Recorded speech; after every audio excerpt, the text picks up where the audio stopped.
Jo sóc una nena molt bufona, de cabells arrissats, curts i rossos, els ulls verds i expressius, els llavis prims i el nas menutixato.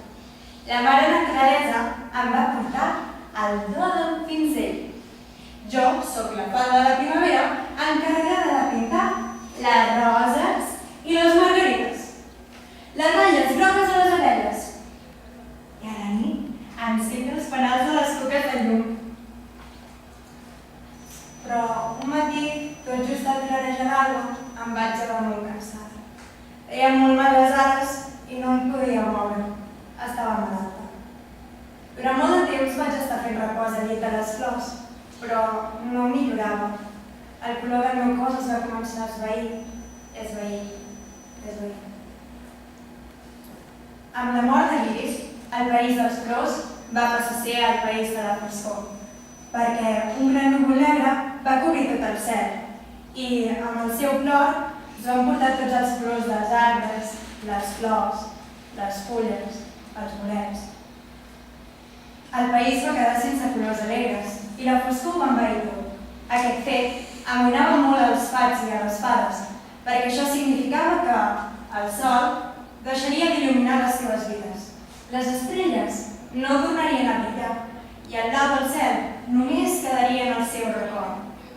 Davant les preocupacions dels seus habitants, el rei va pensar que la millor solució era mostrar-se proper al poble i per això els va fer reunir a tots i va pronunciar les següents paraules. Benvolguts pares i pares, us he fet reunir-vos aquí per comunicar-vos que a partir d'avui els colors alegres deixaran de formar part de les nostres vides.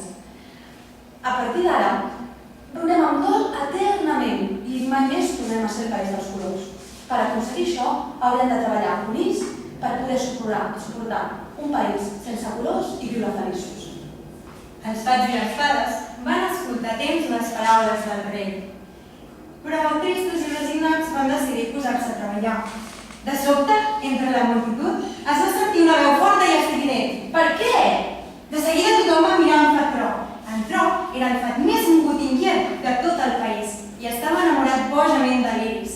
I, trist i enfadat per la resignació del poble i per les paraules del mateix rei, va dir les següents paraules. Per què hem de viure en un país sense color? En Fatró, després de pronunciar aquest discurs carregat de dolor, va decidir... la reina va decidir intervenir mig del discurs del patró. Però l'Iris era la nostra llum, era la nostra alegria.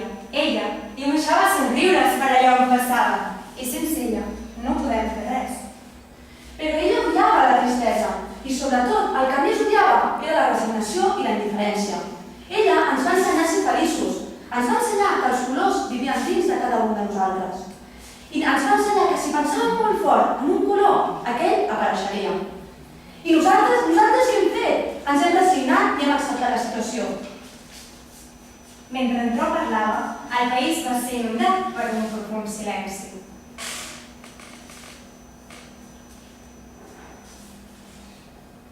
La ràbia i la impotència del Tro va fer que s'anés encenent i encenent. De cop i volta del seu cos va començar a brillar amb una força sorprenent i d'ell va sortir una llum i un llum acompanyat d'un so terrorífic. Totes les fades es van espantar i de cop i volta del cel va començar a ploure, gotetes, goteta a goteta, cada cop gotes més grans.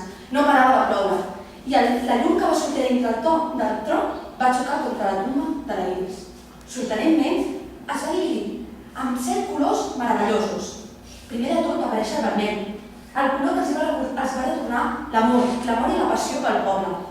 Continuat es va deixar el taronja, que es va tornar la creativitat a tot el poble, a tots els habitants. Seguidament, el groc, que va tornar l'optimisme i la vitalitat del poble. El verd es va tornar l'esperança de ser feliços. El blau es va portar calma. El morat es va tornar l'espiritualitat i finalment l'indi es va tornar la pau i la tranquil·litat que tant desitjaven esperar. De cop i volta, aquests 7 colors van pujar al cel. Van començar a pintar cada flor, cada papallona, cada planta, cada animal, cada riu, cada llac i cada estrella. castella. I de fons es sentien les rialles de tots els fats i fades, perquè es van donar compte que totes les paraules que els havia dit el tro tenien raó. La llum vivia dins seu, dins de cada un del poble. I gràcies a això, si desitjaven amb molta força una cosa, podien complir-se tot el que volés. Des d'aquell dia, quan veien al cel els 7 colors, sabien que després d'una tormenta sempre arribava la calma i l'alegria al poble i que l'Iris, des d'allà on eren, els retocava tots els colors. Per aquest motiu, quan veien aquell arc de colors tan maco, el van dir arc-iris. Com de contar, aquest conte s'ha acabat. I si no és mentida, potser és veritat.